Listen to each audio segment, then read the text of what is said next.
यदि पर कार्य आपको करवा रहा है तो उसमें आप पर कार्य ना करके पूर्व कार्य ही कर दीजिए। अर्थात आप वार्तिक को सूत्र को विप्रतिषेध परम कार्य की जगह पूर्व विप्रतिषेध पढ़ लीजिए, अपरम कार्य की तरह पढ़ लीजिए। तो ऐसी स्थिति में क्या होगा, इसको चूंकि हर्ष नद्यापो नुट जो था वो पूर्व में था और अचिरारित जो था वो पर सूत्र था, लेकिन फिर भी अचिरारित से कार्य न कराकर यहाँ पर हर्ष नद्यापो नुट से नुट का आगम ही करा दिया, क्योंकि अचिरारित क्या करने वाला था, यहाँ पर रेफ आदेश कर देता।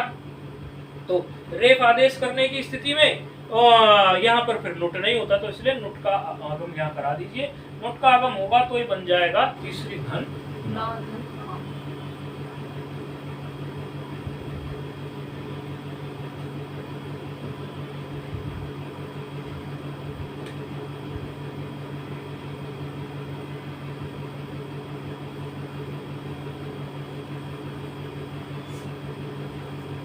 तो तीसरी धन नाम की स्थिति यहाँ पर आके खड़ी हो गई।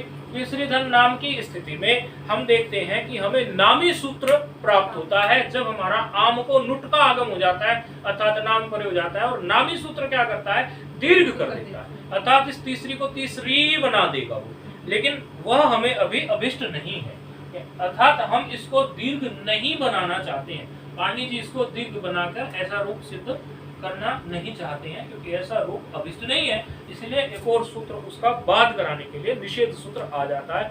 न तीसरी चतस्री, न तीसरी चतस्री,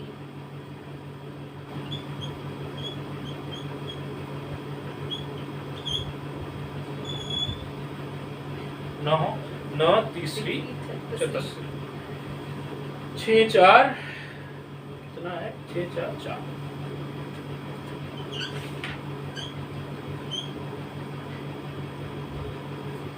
न तीसरी चतस्री, न एक अव्यय पद है, इसमें तीसरी चतस्री षष्ठी का एक वचन।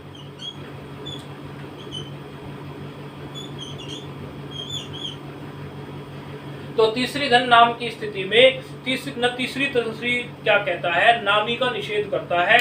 ये कहता है कि नाम यदि पर में हो और यदि ये दो शब्द हो, तीसरी और चतस्री, इन दो शब्द से पर में यदि नाम मिल जाए तो आप इसमें दीर्घ ना करें, न तीसरी चतस्री, अर्थात तीसरी और चतस्री की स्थिति, तीसरी और चतस्री से पर में यदि नाम हो तो आप उसको दीर्घ ना करें। तो दीर्घ नहीं करेंगे तो तीसरी नाम हो जाएगा, और तीसरी नाम हो जाएगा, फिर तीसरी नाम के बाद फिर से हम इसको नत्व भी कर देंगे।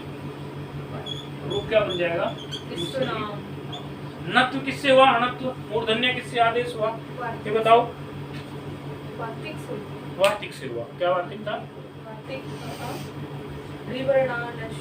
विवर्णानस्य नत्वम वाच्य, विवर्णानस्य वाच्य। इसी वार्तिक से ये तीसरी नाम हमारा रूप जो है सिद्ध हो गए। बाकी इसमें तीसरी नाम के बाद सुप्रत्यय आ गया, सुप प्रत्यय। सुप प्रत्यय में तीसरी आदेश है ही त्री को, और तीसरी शु, और तीसरी सु से सु में फिर उसको शु आदेश कर देना, आदेश प्रत्ययों से, तो वो तीसरी शु, तो रूप हमारा ये सिद्ध हो गया। उच्चारण कर लेंगे, तीसरः, तीसरः, तीसरी भी, तीसरीभ्यः, तीसरीभ्यः, तीसरी नाम, तीसरी शु। संबोधन इसका तीसरी का होता है। इसी प्रकार जब हम आएंगे तो चतुर शब्द का रूप भी बना लेंगे, स्त्रीलिंग में बनाएंगे। बिल्कुल प्रक्रिया ऐसी ही है, उसमें कोई भिन्नता नहीं है, हलंत में आएगा वहां बना लेंगे। प्रक्रिया चाहेंगे तो प्रक्रिया यही है, तो उसमें कोई खास भिन्नता नहीं है। फिर आगे शब्द आ रहा है हमारा दो के लिए, दो शब्द के लिए हमारे सामने शब्द है द्वि। द्वि जो होता था, द्वि में हम क्या करते थे, द्वि में हमारे पास क्या होता था कि हम द्वि में त्यदादि नाम से द्वि को क्या कर देते थे, त्यदादि नाम क्या कहता था, इकार को आकार करता था, क्योंकि ये त्यदादि गण में पढ़ा गया है। ये जो द्वि शब्द है ये त्यदादि गण के अंतर्गत आता है। तो त्यदादि गण में कौन कौन से आ जाते हैं, अस्मिन् गणे अष्ट शब्दा सन्ति, 8 शब्द हैं इसमें। कौन कौन से, त्यद, तद, यद, एतद, इदम, अदस, एक, द्वि। ये त्यदादि गण है। एक ये द्वि शब्द आ रहा है दो के लिए।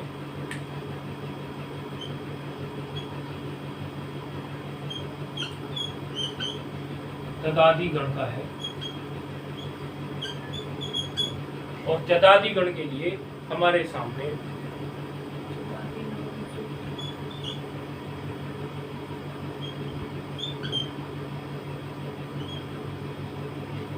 तदादि गण में कौन कौन से हमारे सामने आते हैं? तदादि गण में 8 हैं। फर्स्ट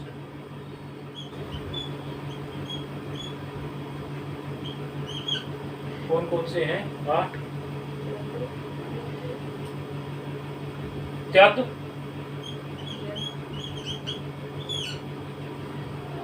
त्यद, तद,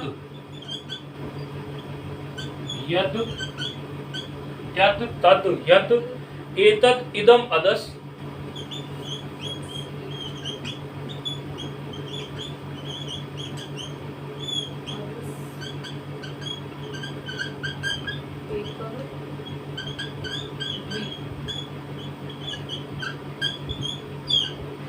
ये 8 है। 1 2 3 4 5 6 ये 8 शब्द हैं जो त्यदादि गण में हमारे आते हैं। त्यद, तद, यद, एतद, इदम, अदस, एक भी।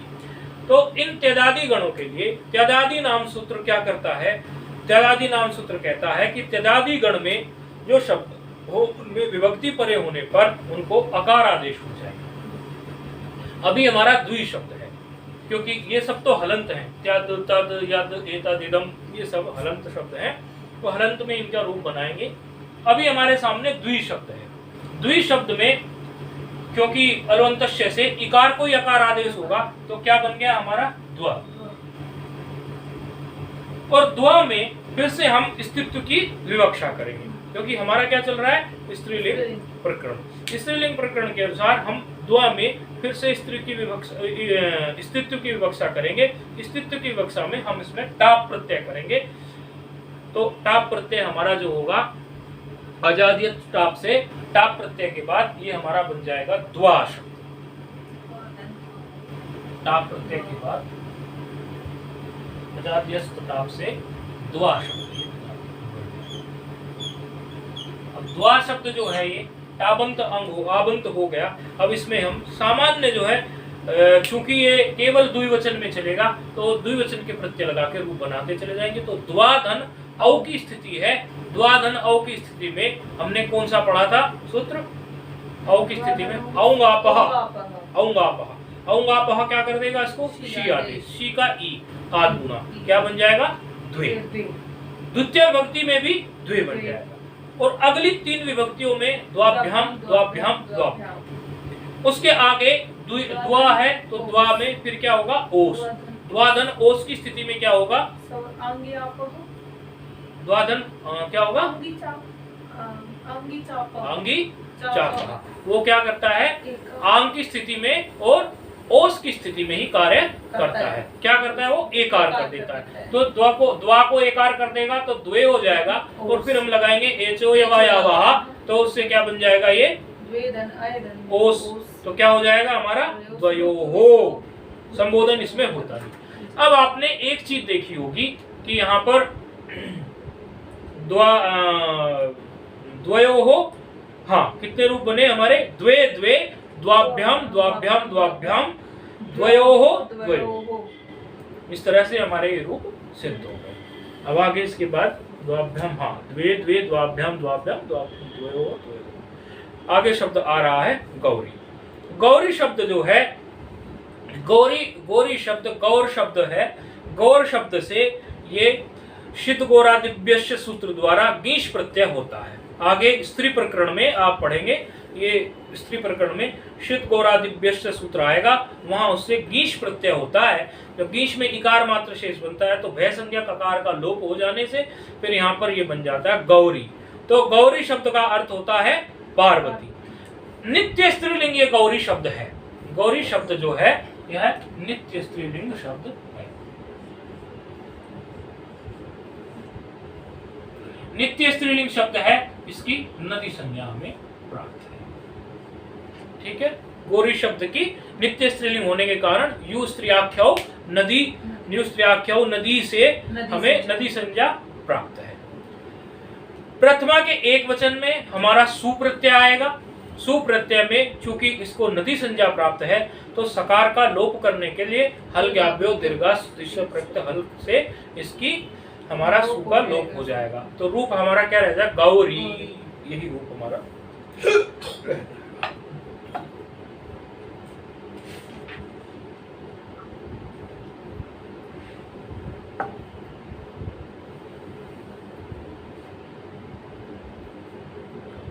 हाँ। उसके बाद प्रत्यय आएगा हमारा गौरी धन औ। गौरी धन औ की स्थिति में क्रम हमारा वही है। पहले इको यणची हमें प्राप्त है। इको यणची के बाद हमारे सामने पूर्व सवर्ण दीर्घ करने के लिए प्रथमयो हो पूर्व सवर्ण सूत्र प्राप्त है। उसको बाद कर देता है दीर्घा जसीचा, तो फिर इको यणची ही लग जाता है। तो इको यणची लगने के बाद हमारा रूप क्या बन जाता है? इक के स्थान पर यण हो जाएगा। तो गौरी का जो इकार है उसके स्थान पर जब आप यण करेंगे तो रूप हमारा हो जाएगा क्या? गौरियो। गौरियो में आपने पहले भी देखा था जब आप संधि कार्य कर रहे थे तो एक सूत्र आया था संधि में, अचोराभ्याम द्वे। जब ये ऐसा बन जाएगा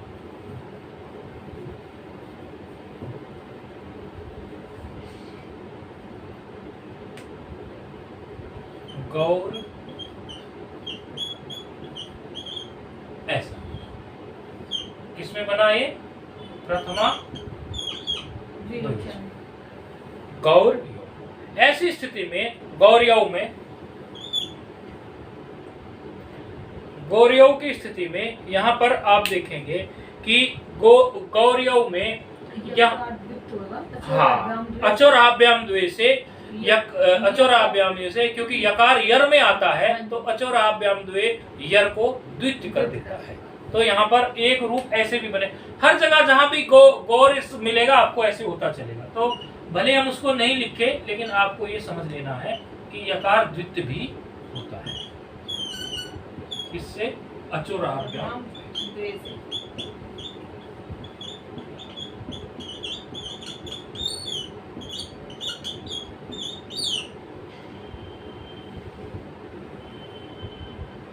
तो एक ऐसी स्थिति हो गई। फिर जस में आ जाएंगे। जस में भी उसी तरह प्रक्रिया देखेंगे। तो पूर्व सवर्ण दीर्घ का बाद करेंगे कौन? दीर्घाजसी। दीर्घाजसी बात करेगा तो उसी तरह से जस की स्थिति में भी हमारा अस रह जाएगा, गौरी धन अस। और गौरी धन अस की स्थिति में हमारा वही सूत्र है यण करने वाला, को यणची लग के रूप बन जाएगा गौरी आहा। अम की स्थिति में अमी पूर्व से उसी तरह हमें पूर्व रूप हो जाएगा। तो पूर्व रूप होने से क्या बन जाएगा? गौरीम। अम की स्थिति के बाद फिर अस की स्थिति, औ का हम देख ही चुके हैं। फिर अस की स्थिति में उसी तरह से हमारा जैसे हमें बनाया था हमने, क्या बन जाएगा हमारा? गौरी ही। क्यों हो जाएगा? क्यों? क्योंकि इसके पहले हमने शस बताओ देखो मैं जस का देख रही। हाँ, शस में केवल ऋतु विसर्ग कर पूर्व सवर्ण दीर्घ से कार्य करा देंगे। तो रूप क्या बन जाएगा हमारा? गौरी ही। फिर टा विभक्ति आ गई हमारी तृतीया। टा में हम क्या करेंगे? टा की स्थिति में भी सामान्य इको यणची हम लगा देंगे गौरिया। गौरी धन गे की स्थिति में हम फिर से जो है देखेंगे कि इसकी नदी संज्ञा है। एक बात यहाँ पर विशेष देखने की ये है कि जिस तरह हम बहुश्रेयसी के रूप बना के आए हैं पीछे से, वो बहुश्रेयसी के रूप बिल्कुल ऐसे ही बनते हैं क्योंकि उसकी भी नदी संज्ञा है। केवल बहुश्रेयसी में चूंकि वो पुल्लिंग में रूप है तो बहुश्रेयसी के रूप में केवल द्वितीय विभक्ति में तस्मात् छसो नपुंसी द्वितीय के बहुवचन में लगकर जहाँ पर गौरी ही हुआ है वहां पर वो सस के सकार को नकार आदेश कर देने से वहां पर वो बहुश्रेयसीन बन जाता है। और यहाँ पर ये गौरी ही बन गया। यहाँ पर सस के सकार को नकार नहीं कर सकते क्योंकि तस्मात् छसो नपुंसी वो केवल जो है पुल्लिंग में चलता है। बाकी सारे रूप बहुश्रेयसी के जैसे ही गौरी के रूप बनते हैं क्योंकि वहां भी नदी संज्ञा है और यहाँ भी नदी संज्ञा है। और नदी संज्ञा के कार्य आप गित विभक्तियों में भली भांति जानते हैं कि नदी संज्ञा में आप पहले आण नद्या लगाते हैं, आण नद्या से आप 8 का आगम करते हैं। जैसे गौरी धन गे की स्थिति है, गित विभक्ति है, तो गौरी धन ए। अब गौरी धन ए की स्थिति में आप क्या करते हैं, उसको आण नद्या से 8 का आगम करते हैं। स्थिति होती है हमारी गौरी धन गे का बच गया ए। आण नद्या से आप यहाँ 8 का आगम कर देते हैं। 8 में टकार हलत्यम यानी आ मात्र शेष रह जाता है, और आटश्च से आप वृद्धि कर देते हैं तो वृद्धि होके हो जाता है आई। अब उसके बाद आप यण आदेश करते हैं, किससे, इको यण, अर्थात हर जगह आप पहले उसको आण नद्या से नदी कार्य में गित विभक्तियों में 4 गित विभक्तियां आपके सामने आके खड़ी होती हैं, गे, गसी, गस, गी। और ऐसी स्थिति में आपको यहाँ पर आण नद्या से 8 का आगम और आटश्चय से वृद्धि करके फिर यण लगाना है। तो यण आदेश करना है इको यणची से। यण आदेश करने से आपका रूप क्या बन जाएगा यहाँ पर, गौरी। हाँ, तो यण आदेश करने से आपका रूप बन जाएगा यहाँ पर गौरी। गौरी चतुर्थी में बन जाएगा। पंचमी में इसी तरह से आपको गौरी धन गसी का और गस का बच गया आपके सामने अस। तो पंचमी में और षष्ठी में एक जैसे रूप बनते हैं, गौर्याः गौर्याः। पहले वही करना है आपको। और ये रूप जहाँ हम बता रहे हैं इसको अपने हाथ से आपको सिद्ध भी करना है। ऐसा नहीं कि जो हमने बोला बस वो बोला तो खत्म हो गया, नहीं, क्योंकि आपका सम्यक अभ्यास में नहीं होगा। तो इस तरह से ये हो गया। फिर हमारा सप्तमी विभक्ति में गी आता है। सप्तमी विभक्ति में हमारी इस दशा में गी को आम आदेश करने के लिए गेराम नद्याम निब्य आता है। तो गौरी धन गी की जगह आ गया आम। तो सप्तमी विभक्ति में स्थिति क्या हुई, गौरी धन आम। अब गौरी धन आम की स्थिति में आपको आण नद्या से आप 8 का आगम करेंगे और आटश्च से वृद्धि करेंगे तो क्या हो जाएगा, गौरी धम आम। होगी और इको यणची से आम, इधर तो आम ही रहेगा। और अब फिर उसके बाद आप, क्योंकि पहले आपको नदी कार्य कराना है और इको यणची आपको अंत में लगाना है, तो रूप आपका क्या बन जाएगा, गौरियाम। ऐसा रूप आपका बन जाएगा। इसी तरह से आप सभी रूप जो हैं इसके सिद्ध कर लेंगे। संबुद्धि में चूंकि इसकी नदी संज्ञा प्राप्त है, तो संबुद्धि में जब नदी संज्ञा हमें प्राप्त हो तो संबुद्धि में हमारे सामने अम्बार्थ वाला सूत्र हम लगा लेते हैं। अम्बार्थ जो हर्ष, उस सूत्र से हर्ष हो जाता है। तो जहां गौरी है वो गौरी हो जाएगा, गौरी की जगह वो गौरी हो जाएगा। तो हे गौरी धन हमारी सु हो जाएगी, और वहां पर एंग हर्षवाद संबुद्धि से सु का भी, सु के जो सकार है उसका विलोप हो जाएगा। तो रूप हो जाएगा हमारा हे गौरी। रूप हमारा इस तरह से ये सिद्ध हो जाएगा। तो गौरी, गौरियो, गौर्यः, गौरीम, गौर्यो, गौरीहि, गौर्या, गौरीभ्याम, गौरीभ्यः, गौर्ये, हाँ, गौरी भी, गौरी भी, गौरी भी, गौरी भी, गौर्ये, गौरीभ्याम, गौरीभ्यः, गौर्याः, गौरीभ्याम, गौरीभ्यः, गौर्याः, गौर्योः, गौरीणाम, गौर्याम, गौर्योः, गौरीषु, हे गौरी, हे गौर्यो, हे गौरी। इस तरह से ये गौरी के रूप आपके ये सिद्ध हो जाएंगे। एवं नद्यादयः, नदी इत्यादि के रूप भी ऐसे सिद्ध होंगे। इसमें एवं में इन्होंने बोल भी दिया। 5 नंबर टिप्पणी इस पर इन्होंने दे दी। 5 नंबर टिप्पणी में इन्होंने कुछ शब्दों को बता दिया कि ये सब जो हैं इसी तरह से चलेंगे। ये रूप जो है अनेकों रूप गौरी की तरह चलते हैं। मात्र ये नहीं जितने लघु में दिए हैं, अन्य भी रूप जो है, अक्षोहिणी सेना का जो रूप हमने पढ़ा था वह भी दीर्घ ईकारांत गौरी की तरह ही चलेगा। कुमारी शब्द जो है कुमारी लड़की के लिए वह भी गौरी की तरह चलेगा। गायत्री जो एक छंद है वह भी गौरी की तरह चलेगा। कौशाम्बी जो एक नगर है वह भी गौरी की तरह चलेगा। लघु सिद्धांत कौमुदी जो आप पढ़ रहे हैं उसमें कौमुदी जो शब्द है वह भी गौरी की तरह चलेगा। तरुणी शब्द वह भी गौरी की तरह चलेगा। गृहिणी शब्द वह भी गौरी की तरह चलेगा। पंचवटी, नारी, नाड़ी, नागवल्ली, नलिनी, नदी, द्रौपदी, धमनी, देवी, देवकी, दूती, कावेरी, काली, ऐसे बहुत से शब्द, पौर्णमासी, ये सब जो शब्द हैं ये दीर्घ ईकारांत हैं। हरितकी हरड़ के लिए होता है, हसंती अंगीठी के लिए होता है, हिमानी बर्फ के समूह को बोलते हैं हिमानी, तो हिमानी भी जो है बर्फ का समूह हो, बहुत सारा बर्फ हो पहाड़ जैसा सा, उसको हिमानी बोलते हैं। तो हिमानी, वाणी, वापी, वामी, सुचि, सुई के लिए होता है सुचि शब्द, सुचि नहीं सुचि, जो दीर्घ इकारांत, ये इस तरह के सभी शब्द जो है गौरी की तरह चलेंगे। बाकी कल के पाठ में देखेंगे। ओम पूर्णमदः पूर्णमिदं पूर्णात् पूर्णमुदच्यते पूर्णस्य पूर्णमादाय पूर्णमेवावशिष्यते। ओम शांति शांति शांति।